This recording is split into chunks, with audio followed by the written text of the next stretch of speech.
इस वीडियो में हम रसायन शास्त्र पाठ 3 के धातु एवं अधातु जो कि 10th क्लास का है, बिहार बोर्ड से है, उसके लघु उत्तरीय प्रश्नों को हल करेंगे। हमने अति लघु उत्तरीय प्रश्नों के वीडियो को पहले ही हल करके डाल दिया है, अपलोड कर दिया। अगर उस वीडियो को आप देखना चाहते हैं तो डिस्क्रिप्शन में हमने लिंक डाल दिया है, वहाँ पर जाकर आप देख सकते हैं। वहाँ पर जाकर के पहला क्वेश्चन है, धातु और धातु में एक अंतर बताना है। तो इसका आंसर हो जाएगा, धातुओं में एक विशेष प्रकार की चमक होती है जिसे धात्विक चमक कहते हैं, जबकि धातुओं में कोई चमक नहीं होती है। इसके अतिरिक्त और आप लिख सकते हैं, जैसे भौतिक अवस्था, इसमें हो जाएगा धातु साधारणतः पर समानतः ठोस होती है, किंतु पारा जो है ना वो अपवाद है, जो कि द्रव रूप में पाया जाता है साधारणतः पर। 2 नंबर क्वेश्चन है, धातुएं विद्युत की सुचालक क्यों होती है। तो इसका आंसर हो जाएगा, धातुएं विद्युत का सुचालक होती है क्योंकि धातुएं मुक्त इलेक्ट्रॉन अधिक मात्रा में पाए जाते हैं, और यह मुक्त इलेक्ट्रॉन जो होते हैं धातु के एक सिरे से दूसरे सिरे तक आसानी से गमन कर सकते हैं। क्वेश्चन नंबर 3 है, धातु की तन्यता और आघात वर्धनीयता से आप क्या समझते हैं। तो देखिए, धातुएं तन्य होती है अर्थात इन्हें खींचकर लंबे तार बनाए जा सकते हैं, और आघात वर्धनीयता का मतलब होता है इन्हें हथौड़े से पीट कर पतली से पतली चादर बनाई जा सके। अर्थात धातुएं तन्यता और आघात वर्धनीय दोनों होती है, अर्थात इन्हें लंबा तार भी खींचा जा सकता है और हथौड़े से पीट कर पतले से पतली चादर भी बना सकते हैं। 4 नंबर क्वेश्चन है, द्विधर्मी ऑक्साइड क्या है। इसका आंसर हो जाएगा, सभी धातुएं ऑक्सीजन के साथ संयोग करके ऑक्साइड बनाती है। धातुओं के ऑक्साइड भास्मिक होते हैं और कुछ ऑक्साइड जल में घुलकर क्षार भी बनाते हैं। कुछ धातुओं के ऑक्साइड में अम्लीय एवं भास्मिक दोनों प्रकार के गुण आ जाते हैं, यही द्विधर्मी ऑक्साइड कहलाते हैं। 5 नंबर क्वेश्चन है, ग्रेफाइट अधातु होते हुए कौन सा गुण धातु की गुण प्रदर्शित करता है। तो इसका आंसर होगा विद्युत की चालकता, अर्थात ग्रेफाइट अधातु होते हुए विद्युत का सुचालक है, जबकि अधातु जो होती है विद्युत का कुचालक होती है। क्वेश्चन नंबर 6 है, आर्गन के 2 परमाणु परस्पर संयुक्त करके होकर आर्गन अणु क्यों नहीं बनाते। इसका आंसर हो जाएगा, क्योंकि आर्गन के परमाणुओं के सेल इलेक्ट्रॉनों से पूर्णतः भरे हुए हैं, इसलिए यह दूसरे परमाणु के साथ अभिक्रिया नहीं करती, अर्थात इसके संयोजी सेल में 8 इलेक्ट्रॉन होने के कारण यह अस्थायी हो गया है। 7 नंबर क्वेश्चन, परमाणु एवं आयन में क्या अंतर है। इसका आंसर हो जाएगा, परमाणु और आयन में निम्नलिखित अंतर है। पहला, परमाणु विद्युतः उदासीन होता है, जबकि आयन पर धन आवेश या ऋण आवेश रहता है। दूसरा, परमाणु में इलेक्ट्रॉन और प्रोटॉन की संख्या समान होती है, जबकि आयन में दोनों अलग अलग होते हैं, अर्थात किसी में इलेक्ट्रॉनों की संख्या ज़्यादा होती है तो किसी में इलेक्ट्रॉनों की संख्या कम होती है। तीसरा, परमाणु के संयोजी सेल में परमाणु के संयोजी सेल में 8 से कम इलेक्ट्रॉन रहते हैं, जबकि आयन के संयोजी सेल में कम से कम 8 इलेक्ट्रॉन रहते हैं, जिससे यह अस्थायी हो जाता है। 8 नंबर क्वेश्चन है, सहसंयोजक बंधन कितने प्रकार के होते हैं और यह कैसे बनते हैं। जिसका आंसर हो जाएगा, जब 2 परमाणु आपस में इलेक्ट्रॉनों का साझा करके अपना अष्टक पूरा करते हैं तब उसके बीच बना हुआ रासायनिक बंधन सहसंयोजक बंधन कहलाता है, और यह 3 प्रकार के होते हैं। पहला, एकल सहसंयोजक बंधन, दूसरा द्विक सहसंयोजक बंधन, और तीसरा त्रिक सहसंयोजक बंधन। 9 नंबर क्वेश्चन है, आप कैसे प्रमाणित करेंगे कि कार्बन टेट्राक्लोराइड विद्युत का कुचालक होता है। तो इसका आंसर हो जाएगा, इसे सिद्ध करने के लिए हम कार्बन टेट्राक्लोराइड से होकर विद्युत धारा प्रवाहित करते हैं। अगर विद्युत धारा प्रवाहित करते ही बल्ब जल उठता है तो यह विद्युत का सुचालक होगा, और अगर बल्ब नहीं जलता है तो यह विद्युत का कुचालक होगा। 10 नंबर क्वेश्चन है, सोडियम क्लोराइड जल में घुल जाता है किंतु कार्बन टेट्राक्लोराइड नहीं, क्यों। इसका आंसर हो जाएगा, क्योंकि जल के अणु सोडियम क्लोराइड के आयनिक यौगिकों में विद्यमान आयनों के साथ परस्परिक क्रिया करते हैं, जिससे आयनों के बीच का आकर्षण बल कमजोर होकर टूट जाता है और आयन अलग अलग हो जाते हैं, लेकिन कार्बन टेट्राक्लोराइड के साथ ऐसा कुछ भी नहीं होता है।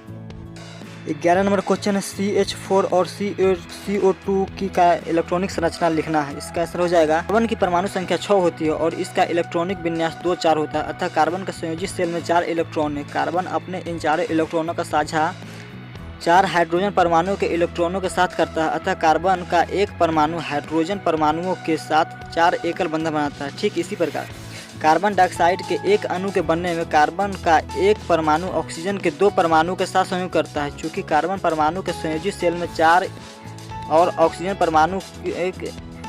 परमाणु के संयोजी सेल में 6 इलेक्ट्रॉन रहते हैं, ऑक्सीजन का प्रत्येक परमाणु कार्बन परमाणु के साथ 2-2 इलेक्ट्रॉनों का साझा करता है, अतः इस प्रकार कार्बन परमाणु एवं दोनों ऑक्सीजन परमाणुओं का अष्टक पूर्ण हो जाता है।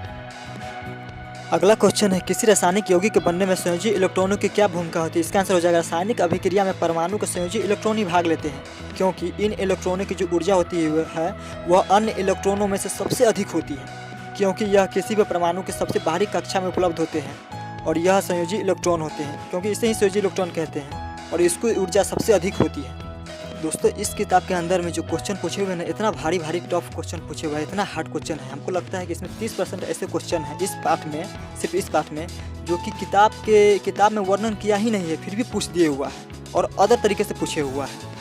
इसलिए क्वेश्चन को सॉल्व करने में बहुत ज़्यादा मेहनत पड़ रहा है मुझे। इसलिए दोस्तों वीडियो को लाइक ज़रूर कीजिएगा और चैनल को भी सब्सक्राइब जरूर कीजिएगा, क्योंकि वीडियो बनाने में इतना ज़्यादा मेहनत पड़ रहा है मत पूछिए। क्योंकि किताब में कुछ कुछ ऐसे सवाल दिए हुए हैं जिसका आंसर ही नहीं किताब में दिए हुआ है और अलग तरीके से इसका निकालना पड़ता है मुझे। 13 नंबर क्वेश्चन है, किसी तत्व ए के परमाणु संख्या 12 है और दूसरे तत्व बी के परमाणु संख्या 17 है। ए और बी के संयोग से बने यौगिक का सूत्र लिखे, तो इसका आंसर हो जाएगा MgCl2 यानी कि मैग्नीशियम क्लोराइड। चूँकि परमाणु संख्या 12 मैग्नीशियम की होती है जो कि धातु है और इसका इलेक्ट्रॉनिक विन्यास 282 होता है, और परमाणु संख्या 17 क्लोरीन की होती है जो कि अधातु है, इसका इलेक्ट्रॉनिक विन्यास 287 होता है। अर्थात इसके संयोजी क्लोरीन के संयोजी इलेक्ट्रॉनिक की संख्या 7 है और मैग्नीशियम के संयोजी इलेक्ट्रॉनिक संख्या 2 है। अर्थात इसको क्लोरीन को अष्टक पूरा करने के लिए एक परमाणु की आवश्यकता होगी, क्योंकि इसके संयोजी इलेक्ट्रॉन की संख्या 7 है, तो इसलिए, और मैग्नीशियम के पास में 2 संयोजी इलेक्ट्रॉन है, इसलिए क्लोरीन के 2 परमाणु मैग्नीशियम के 1 परमाणु से संयोग करके अपना अष्टक पूरा कर लेंगे। देखिए होता यह है कि धातु और अधातु परस्पर अभिक्रिया करके मुख्यतः आयनिक यौगिक ही बनाती है। अगला क्वेश्चन है, अमोनिया के अणु में कुल कितने सहसंयोजक बंधन है? इसका आंसर हो जाएगा अमोनिया के अणु के बीच एकल सहसंयोजक बंधन है। देखिए अमोनिया में होता क्या है, नाइट्रोजन का एक परमाणु हाइड्रोजन के 3 परमाणु के साथ संयोग करके अमोनिया का एक अणु बनाता है। 15 नंबर क्वेश्चन, निम्नलिखित पदार्थों में बंधन की प्रकृति पर प्रकाश डालना है। पहला है जल। देखिए जल ऑक्सीजन का एक परमाणु हाइड्रोजन के 2 परमाणुओं के साथ संयोग करके जल के एक अणु का निर्माण करते हैं। दूसरा है नाइट्रोजन अणु।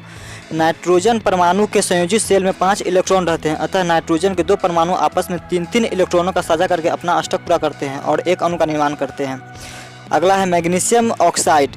मैग्नीशियम का एक परमाणु ऑक्सीजन के एक परमाणु के साथ संयोग करके मैग्नीशियम ऑक्साइड के एक अणु का निर्माण करते हैं।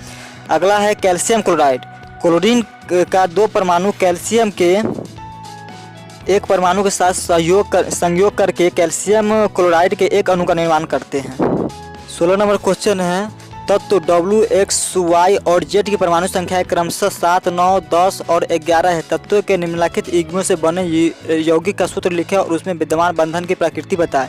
इसमें 7 जो है जिसकी परमाणु संख्या दिए हुआ है वो Y की जगह पर हो जाएगा नाइट्रोजन, उसके बाद 9 जिसकी परमाणु संख्या वो फ्लोरीन हो जाएगा, 10 जो परमाणु संख्या दिया हुआ नियोन हो जाएगा और 11 जो परमाणु संख्या दिए हुआ है वो सोडियम की हो जाएगी।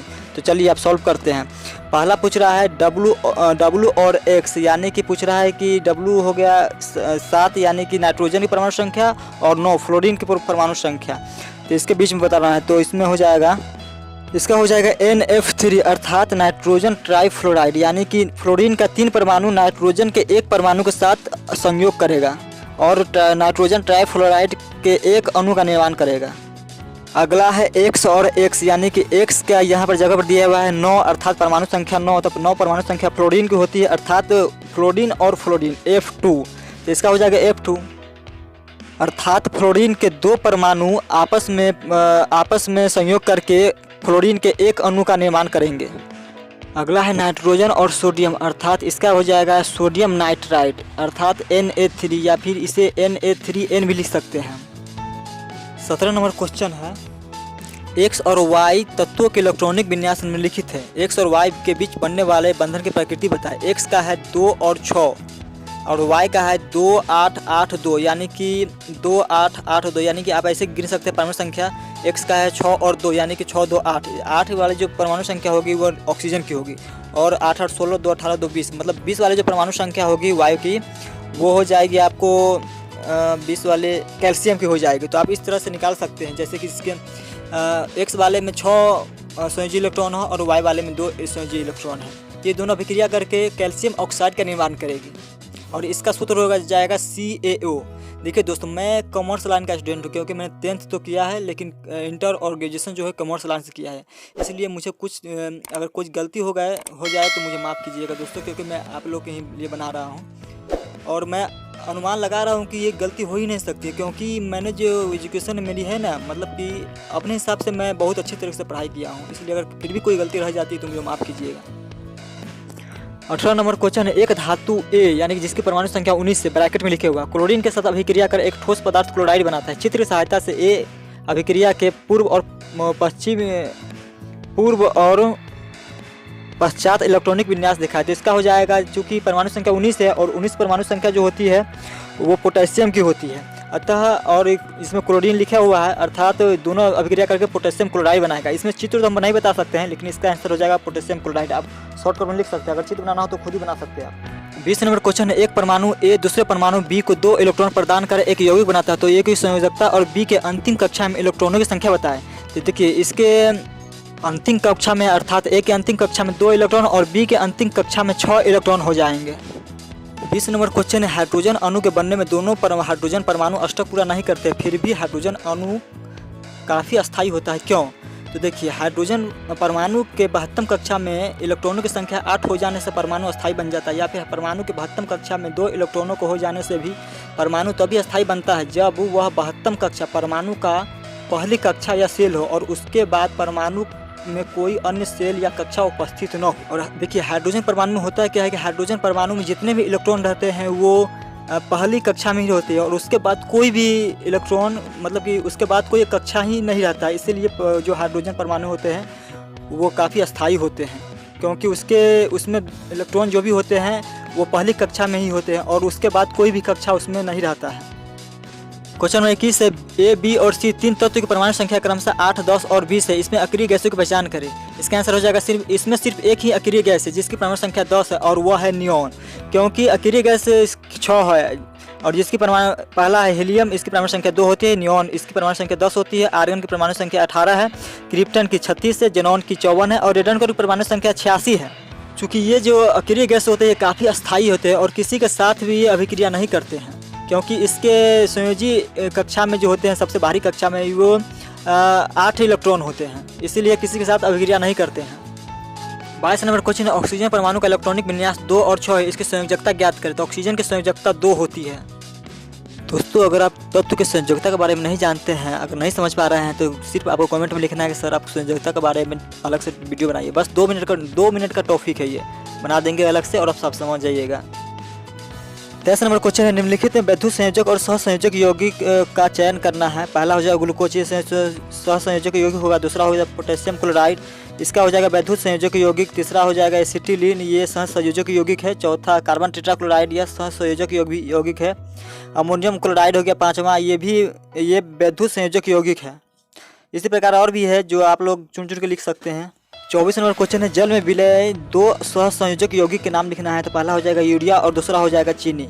25 नंबर क्वेश्चन है, मैग्नेटाइट में एक अचुंबकीय पदार्थ मिश्रित है, इसे अलग करने की एक विधि का उल्लेख करते हैं। इसका आंसर हो जाएगा चुंबकीय पृथक्करण विधि। 26 नंबर क्वेश्चन, भर्जन क्या है, उदाहरण देकर समझाना है। इसका आंसर हो जाएगा सल्फाइड अयस्कों को वायु की पर्याप्त आपूर्ति की स्थिति में तीव्रता से गर्म करके धातु के ऑक्साइड में परिवर्तित करने की प्रक्रिया जो है भर्जन कहलाती है। जैसे जिंक बलेट को भर्जित करने पर वो जिंक ऑक्साइड में बदल जाता है। 27 नंबर क्वेश्चन, प्रगलन में गालक की क्या भूमिका होती है। इसका आंसर हो जाएगा धातु के ऑक्साइड को कोक के साथ गर्म करके उसे धातु में परिवर्तित करने की प्रक्रिया जो है प्रगलन कहलाती है, जबकि गालक वह पदार्थ है जिसे भर्जित अयस्क एवं कोक के साथ मिश्रण को गर्म किया जाता है। 28 नंबर क्वेश्चन है, सोडियम को केरोसिन में क्यों डुबा कर रखा जाता है, यानी कि मिट्टी तेल। केरोसिन का मतलब होता है मिट्टी तेल। तो देखिए, होता क्या है, सोडियम कमरे के ताप पर ही वायु के ऑक्सीजन से संयोग करके भास्मिक ऑक्साइड बना लेती है और ऑक्सीजन के साथ इनकी क्रियाशीलता इतनी तीव्र रूप से होती है कि इन्हें वायु में खुला छोड़ते ही इसमें आग लग जाती है, यानी कि जलने लगती है ये। इसी कारण सोडियम को केरोसिन के अंदर डुबा कर रखा जाता है ताकि कोई दुर्घटना न हो जाए। जिस तरह से सोडियम जो होती है अति क्रियाशील धातु है, इसी तरह से पोटेशियम भी अति क्रियाशील धातु होती है और पोटेशियम को भी मिट्टी तेल में डुबा कर रखा जाता है इसीलिए। 29 नंबर क्वेश्चन, धातुओं के संक्षारण से आप क्या समझते हैं। इसका आंसर हो जाएगा कुछ धातुओं को लंबे समय तक खुली हवा में छोड़ देने पर उसकी सतह मलिन पड़ जाती है और धीरे धीरे उन धातुओं का क्षय होने लगता है। यह क्रिया धातुओं का संक्षारण कहलाती है। 30 नंबर क्वेश्चन, धातुओं के शोधन के एक विधि का वर्णन कर देखिए। इसका आंसर हो जाएगा अयस्कों से प्राप्त जो धातु होती है वो अशुद्ध होती है। इसमें अपद्रव्य के रूप में बहुत से पदार्थ मिश्रित रहते हैं। अशुद्ध धातु से इन अपद्रव्यों को दूर करना धातु का शोधन कहलाता है। इसके निम्नलिखित विधि है। पहला विधि हो गया गाल्वनिक पृथक्करण विधि। इस विधि के द्वारा कम द्रव्यनांक वाली धातुओं को उच्च द्रव्यनांक वाले धातुओं से अलग किया जाता है। इस विधि में एक ढालुई भट्टी का इस्तेमाल किया जाता है। इस भट्टी का ताप धातु के द्रव्यनांक से थोड़ा अधिक रखा जाता है अशुद्ध धातु को भट्टी के सिरे पर रखते हैं, धातु द्रवित होकर भट्टी के निचले भाग की ओर बहने लगती है, किंतु अद्रवशील द्रव्य पीछे ही छूट जाता है। 31 नंबर क्वेश्चन है, मिश्र धातु क्या है? किन्हीं दो मिश्र धातु का नाम और उपयोग लिखे। इसका आंसर हो जाएगा दो या अधिक धातु अथवा एक धातु एवं एक अधातु का मिश्रण मिश्र धातु कहलाता है। जैसे पित्तल हो गया, सोल्डर हो गया, ब्रोंज हो गया इत्यादि, ये सब मिश्र धातु है। 32 नंबर क्वेश्चन है, लोहा एवं तांबा के दो अयस्कों के नाम लिखा है। इसका आंसर हो जाएगा लोहा के अयस्क जैसे मैग्नेटाइट, हेमेटाइट इत्यादि है, जबकि तांबा के अयस्क मैकेलाइट, क्यूपराइट इत्यादि है। इसके अतिरिक्त और भी अयस्क होते हैं, लेकिन इसमें सिर्फ दो ही पूछ रहा है। 33 नंबर क्वेश्चन, धातु कर्म किसे कहते हैं? इसका आंसर हो जाएगा अयस्कों से धातु के निष्कर्षण एवं उनके शोधन की प्रक्रिया धातु कर्म कहलाती है। 34 नंबर क्वेश्चन है, सोडियम धातु के निष्कर्षण का सिद्धांत लिखे। इसका आंसर हो जाएगा सोडियम धातु के द्रवित ऑक्साइड या क्लोराइड का वैद्युत अपघटन करके धातु को प्राप्त किया जाता है। जैसे द्रवित सोडियम क्लोराइड का वैद्युत अपघटन करके सोडियम धातु प्राप्त की जाती है।